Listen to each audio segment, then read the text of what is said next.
ember van, aki hozzám hasonlóan a gyerekkorában játszotta az eredeti Swine-nal, és emlékszik még rá, meg emlékszik, hogy mik voltak a viccesek benne, meg milyen volt ez a játék. Nem sokára új magyar játékprogram indul világhódító útjára. A Swine szereplői nyulak és disznók, akik orwelli körülmények között küzdenek egymással. A Swine az valamikor a 90-es évek közepén lehetett, még azt hiszem középiskolás voltam, akkor elkezdtem rajzolni nyulakat, disznókat. Pontosan miért, azt nem teljesen tudom megmondani. Kulturálisan szerintem nálunk maga a disznó téma az működik. Tehát még az én korosztályomban sokan voltak, akik esetleg részt vettek disznótorokon. Furcsa egyébként, mert nyulak-disznók és egy ilyen alternatív jelenkori háború, és közben mégis fantasy játékok, de mindenhonnan volt ötlet, kicsit a Panzer Generalból a kombatrendszer, a Dark Omen felszerelések, az egység továbbvitele. És igazából ez úgy történt, hogy a 90-es évek végén volt egy barátom, akinek volt egy szintén baráti társasága, akik játékot próbáltak csinálni, de ők Red Alertet akartak készíteni, és egyszer így összehozott velük. Egyszerűen készítést éreztünk magunkban, hogy akkor modellezzünk már valamit. Egyik barátoméknak a lakásán, ahol összegyűltünk, ezt a kis tervünket, ugye voltak tankok, tudom én, légvédelmi ágyú, domborzat, cikla, házikók, stb. És megmutattuk neki, hogy Maci, ilyen ötletünk van, hogy akkor mit szólnál hozzá. Benned mindig is éreztük ezt az ambíciót, hogy egy kicsit olyan jobban átgondoltan, tényleg design oldalról, meg játékmechanika oldalról közelítettük meg ezt a dolgot. Hogy szóval mit szólnál hozzá, hogyha ebbe te részt vennél, és akkor közös erővel csapathatnánk. Igazából én azt mondtam nekik, hogy figyeljetek, hát szerintem van egy sokkal jobb ötletem, szóval ne Red Alertet csináljunk, copy-paste, hanem nem csináljunk egy nyulak-disznókkal, csináljunk egy taktikai stratégiai játékot. Tetszett neki az ötlet, de finom azt mondta, hogy ez lósz. Neki van sokkal jobb ötlete, és előhúzott egy-kettő papírfecnire felvázolt ilyen skicként, vagy ilyen mokukként a nyúlról, egy nyúl karakterről, meg egy disznó karakterről, illetve ezeknek a változatairól képet, vagy hogy mondjam. És akkor így lesokkoltunk, hogy hát ez most akkor ilyen állatos, ilyen gyerekes dolog lenne, és akkor elkezdte kifejteni bővebben, hogy tulajdonképpen miről is lenne szó. Ugye a magyar kultúrkörben azt mondjuk, hogy gyáva, mint a nyúl. Na most a Swine-ben megmutattuk, hogy nem. A Monty Pythonnak a Holy Grail című filmjében ugye a vérnyúl, az megmutatja, hogy mennyire agresszív tud lenni a nyúl. Kicsit ilyen angolos, fanyar humor, fekete humor. Én nagyon szeretem az abszurd humort, és ez valahogy kicsit vissza is tükröződik a játékban. Jól számolom, akkor 9 éves voltam, amikor megjelent az eredeti Swine. Így is eléggé mély nyomot hagyott bennem, mert az egységeknek a beszólásai azok a mai napig fejből tudtam néhányat sorolni, meg ezzel poénkodtunk egyébként a többiekkel, és még mielőtt egyáltalán szó volt arról, hogy Swine Remastert fogunk csinálni. Nagyon jól elláttuk a színészeket, marketing szó nélkül, de tényleg ez a tény, instrukciókkal. Egyébként igen, az egyetértek Gáborral, hogy nagyon sokat tettek hozzá a magyar színészek. Tehát, hogyha valahol ért minket kritika, akkor az olyan nyelvi területen, ahol ez nem volt tökéletes, nem ment át tökéletesen a lokalizáció, vagy a voice-over felmondások. Tudom, hogy a németeknél is nagyon oda tettek, próbálkoztak. Nem tudom, hogy emlékszel, ki is nyomtattuk a pofákat, hogy kiket kell eljátszani, és ott ment a röhögés, a hangstúdióba, többnyilván kis zsebkendőt apukám még a szádba. Gyerekként a haverjaimmal szórakoztunk otthon a számítógépen, hogy küldözgettük és hallgattuk, hogy miket mondanak, és akkor sietek, ahogy tudok, és ez megmaradt, és egyébként a haverjaimnak ugyanúgy. Ahol dolgoztunk, ugye ez egy régi lakás volt átalakítva irodává, és itt volt egy hangstúdió is. Itt azért volt, hogy jöttek színészek, mentek hangfelvételek, csöndbe kellett lenni. Volt olyan, hogy más játékfejlesztők is megjelentek a szomszéd helyiségben, és akkor együtt dolgoztunk. Maga a lakás egyik felén például a Clevers nevű csapat dolgozott, a Screamer 4x4, igen, autós szimuláció. Nagyon jó kapcsolatot építettünk. Igen, az bazi jó lett. Nagyon sokat tanultunk is tőlük, mert ők már régebben kezdték, hát egy éve korábban talán, vagy valahogy így. Összebarátkoztunk, és azért mentek így a ötletelések, meg segítségek, segítettek nekünk, hogy ők milyen buktatókon mentek keresztül. Tehát így pont a meleg nyárval bele csobbantunk egy 10-valahány négyzetméteres szobába 5-en vagy 6-an voltunk összezsúfolva. Az ECTS-en ugye akkoriban még volt ugye Londonban, oda vitték ki a demót. Ha nem lesz meg ez, a demo 1 nem lesz meg, 2 nem lesz, nem kell senkinek az ECTS-en, akkor körülbelül mehetünk haza Békés Csabára kolbászt tölteni. Kb. Ez volt a kilátás, és dolgoztuk magunkat, tehát tényleg töménytelen mennyiségű energiát elnyomtunk. És csináljuk, bent aludtunk Pokrócon, öreganyám Pokrócán, már kölcsönadta. Igazán egy véletlen folytán csöppentem bele a játékfejlesztésbe, amikor találkoztam egy fejlesztő csapattal, akik a Schwein nevű, illetve akkor még Trail nevű játékon dolgoztak. Ravensburger, ez a puzzle gyártó cégnek van egy leányvállalata, a Fish Tank Interactive, vagy volt, ráharapott a projektre. Nagyon rövid idő telt el a demo bemutatása, és a csapjunk a lovak közé a játék 100%-os fejlesztése. Semmilyen információnk nem volt, hogy körülbelül mennyi egy játék lefejlesztése. Az addigi demo és az addigi, amit így menet közben csináltunk, az alapján próbáltuk meg megsatszolni. Na most a helyzet az, hogy végeredményben sikerült is megcsinálnunk határidőre, de ez azért, mert mégis mi egy hét alatt annyit dolgoztunk, mint más 2 hét alatt, tehát rengeteg plusz órát raktunk bele. Volt egy, amikor én 36 órát dolgoztam egyfolytában, de volt egy kollégánk, aki 48 órát nyomott le végig demo készítése. Tehát ez azt jelenti, hogy 2 napon keresztül csak munka. Úgyhogy ez nagyon megmaradt, nem biztos, hogy ez pozitív, de mégis valahol ennek volt egy nagyon jó hangulata, hogy ennyire elszántak voltunk a játék iránt. 1-2 feature azért kimaradt, tehát meg 1-2 helyen azért meg kellett vágni a dolgokat, de nagyon jó volt, hogy sikerült úgy befejezni a játékot, hogy igazából az összes fejlesztő, ugye ez egy kb. 9 fős csapat volt, soha nem volt játékfejlesztői tapasztalata, tehát úgymond szűzen meg tudtuk csinálni a játékot. Elég lelkes volt, mindenkinek ez az első játéka volt, egy érdekes új dolog volt, úgyhogy nagyon sok energiát tettünk bele. Ez volt eddig az a játék, amivel a legtöbbet játszottunk fejlesztés közben, nagyon sokat multiztunk egymás ellen. Arra emlékszem, mikor meccsbe valaki rájött, hogy a beásott tankokat is el lehet vontatni, és úgy támadt, hogy az összes tankja így beásva, amikor ugye nagyobb védelmet kap. A grafikus részleg, nagyon kevesen voltunk, nem is lehet nevezni részlegnek. Éjjel-nappal mentek a gépek, tehát volt külön dedikált Silicon Graphics gépünk, külön Windows NT-s gép, vagy 2000 volt már akkor, mindegy. Aki elment otthonra, akkor annak is bekapcsoltuk a gép, vagy tehát, hogy maradjon bekapcsolva a gép, és hagyja rendereljen. Ugye van a normál verzió egy unitnak, van a koszosabb, vagy a harcedzettebb verzió, meg van az Elite Veterán. Tehát a nyulak máshogy veteránosodnak, mint a disznók, és arra emlékszem, hogy az Intel alapú gépeken totál jó eredmény jött ki számunkra, az AMD gépen volt AMD is, és így néztük, hogy mi a számol az árnyékba bele, tehát nem ugyanaz volt a 2 frame. Voltak ilyen buktatók, és akkor mondtuk, hogy az AMD-t azt elfelejtjük, úgy van.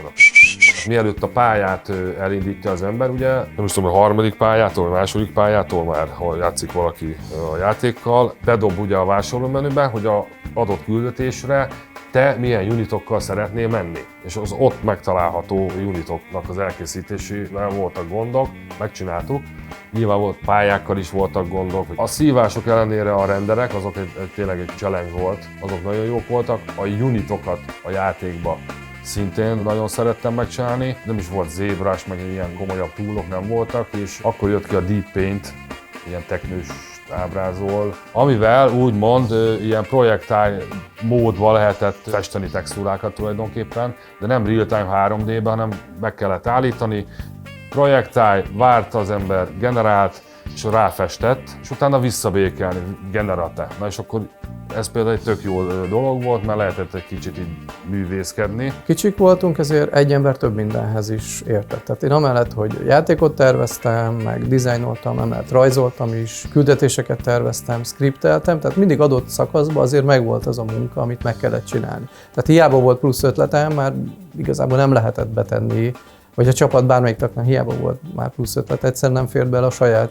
időskálánkba, és az a jó, hogy mindenhol megvolt a maga varázsa, tehát minden külön élményként meg lehetett élni, tehát a pályaépítésben, a skriptekben ugyanúgy megvolt az élmény, mint mit tudom, az egységek rajzolásában például. Akkor elkészült a játék, és megjelent, ez emlékszem egyébként, mikor mi leadtuk elég, nagyon közel volt már a szeptemberi leadásunk. Nem is tudom, hogy ez körülbelül mindig a szülinapom környékére kerül, de ez teljesen véletlen. Viszont ami nagyon érdekes volt, hogy pénteken befejeztük a játékot, leadtuk, akkor még úgy történt, hogy ki kellett írni egy master CD-t, kiküldeni futárral, a futárnak 5 órakor már le kellett adni az anyagot, mi még mikor itt volt már a futár, akkor is még itt kellett várnia, hogy még 5 percet, még könyörgünk, még várja meg ezt a CD-t. Este le is ment a buli, mindenki boldog. Az egyik kollégánk, Lala, a programozó, hazament és elkezdett hétvégén játszani a játékkal, és kiderült, hogy a 4. pálya után nem megy a játék. Ez úgy lett megoldva végeredményben, hogy mindenki berendelve, dolgoztunk, kijavítottuk a hibát. Szerencsére még itt volt a producerünk, ő ezt hétfőn kivitte ezt a CD-t, és igazából ez került a gyárba, úgyhogy... Erre nem emlékszem. Arra emlékszem, hogy az egyik lovagi étteremben zabálás volt, mert minden kajáltunk, ittunk, piáltunk, táncos nők is voltak, ugye?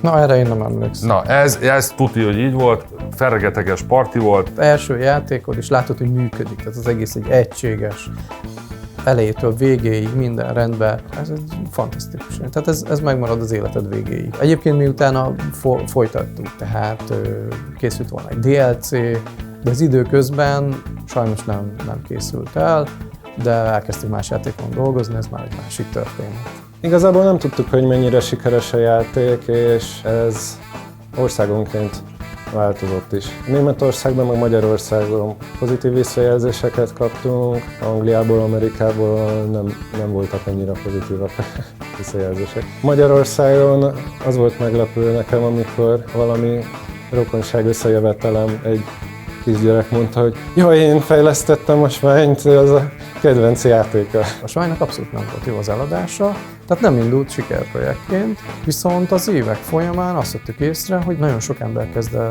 játszani vele. Ez például köszönhető volt szerintem, hogy a német GameStar-ban megjelent mellékletként, 2004-ben utána, 2004-2005 tájéken ingyenes lett a játék, és azt vettük észre, hogy egy hihetetlen kult alakult ki körülötte. Mi mindig is szerettünk volna Svány folytatást csinálni, az élet máshová vezetett minket, dolgoztunk multicégeknél, utóbbi 4 évben újra csináltunk egy játékfejlesztő céget, és amellett, hogy láttuk, hogy mennyire népszerű még a mai napig is a játék, és egy olyan rész került ki, olyan multiplayeres támogatás szűnt meg, ez a GameSpy, ez most így nem is tudom, pár évvel ezelőtt, amiatt már látszott, hogy nem is lehet folytatni ezt a játékot, akkor nem nagyon fognak vele játszani az emberek. Akkor vettük magunkkal a fáradtságot, és megkerestük, hol vannak a jogok.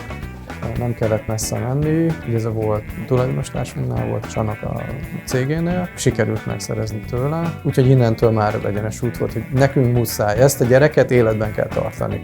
Nem sok mindenkinek adatik meg szerintem, hogy egy gyerekkorából származó klasszikuson kedvencen dolgozhasson utána. Szerintem látványos a különbség. Én először nem gondoltam egyébként, hogy egy remaster céljából ennyi mindent meg fogunk csinálni. Az is hozzátartozik, hogy durván alulbecsültük az ehhez szükséges időt, így végignézve a task-listán szerintem azért kitettük magunkért. Ha egy mai gépen egymás mellé teszed, akkor egyrészt az, hogy működik szélesvásznú monitoron, ilyen szegény nélküli borderless fullscreen, tehát akkor ki tudsz váltani, megnézni az e-mailedet, csetelni Facebookon a haverokkal, nagyon könnyen, nem kell villogtatni a kijelzőt, ilyenek, szóval ilyen modernizáltuk egy kicsit a dolgot, hogy így mai szemmel technikailag kényelmesen működjön. Az árnyékrendelést ezt teljesen újraírtuk.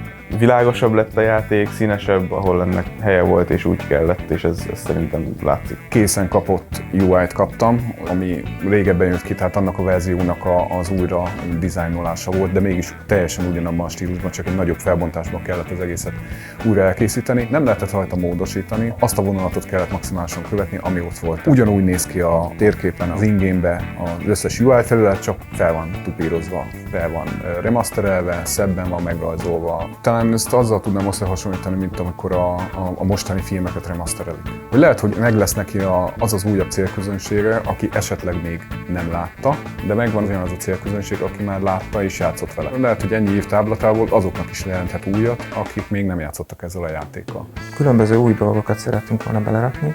Ez a kód módosítását is a kódolásnak meg kellett csinálni. Ehhez nyújtottam én a grafikai támogatást. Az előző verzióban nem volt a járműveknek kerékforgása, nem volt a lánctalp mozgás, ez igazából nem látszott, de most a HD-ban azért látszik és jól néz ki. Meg kellett csinálnunk azt, hogy a fákra hasson a szél, illetve csak szimuláltunk egy szelet, ehhez is kódereknek meg kellett írni a kódrészt. Érdekes volt elővenni a régi kódot. Szerencsére az eredeti játék jelentős részét én írtam, úgyhogy sok mindenre emlékeztem, dokumentáció készítésére nem nagyon volt idő akkoriban. Sokat tanultunk azóta, és sok olyan rész van benne, amire ránézek, és igen, ezt ma már nem így csinálnám. A rajongók leginkább a multiplayerrel játszottak, de voltak konkrét hibák, amiknél például elszáll a játék. Azért viszonylag kevés máig is játszó rajongója van a játéknak országonként, és ezért előfordul, hogy úgy játszanak meccset, hogy ketten Magyarországról, egy Horvátországból, valaki Kínából, valaki Dél-Amerikából, és ez olyan kihívásokat jelentett a multiplayer kódnak, amivel nem számítottunk annak idején. Akkor a legnagyobb kihívás az volt, hogy van, aki még 28.8-as modemről játszik otthon. Ma már ilyen problémák nincsenek. Előfordul, hogy egyik internetszolgáltató Ázsia felé az sokkal lassabb, mint egy másik felhasználó internetszolgáltatója, és ezért néha érdemesebb az adatot egy másik emberen keresztül küldeni, ahelyett, hogy közvetlen küldeni, mert meglepő módon az gyorsabb tud lenni. Részben azért is készül ez a HD remaster, hogy kicsit felmérjük, hogy mekkora igény lehet egy ilyen játékra. Ha például tök jó adatok jönnének vissza, tehát mondjuk tényleg sokan megveszik, sok embert érdekel, akkor szerintem megcsinálnánk a Swine 2-t. Mindenki egyetért a csapaton belül, hogy biztos, hogy szeretnénk csinálni, de nagyon részletekben nem mentünk elő, vannak ötletek, sőt, annó terveztünk egy DLC-t is, ami sajnos nem jelent meg. Tehát szerintem mivel ez a legjobb nyulas disznó stratégiai játék, ez mindenkinek ott kell legyen a polcajon, vagy a Steam könyvtárában. Újra van nyúl pörkölt az étlapon. Acélagyal legyen veletek.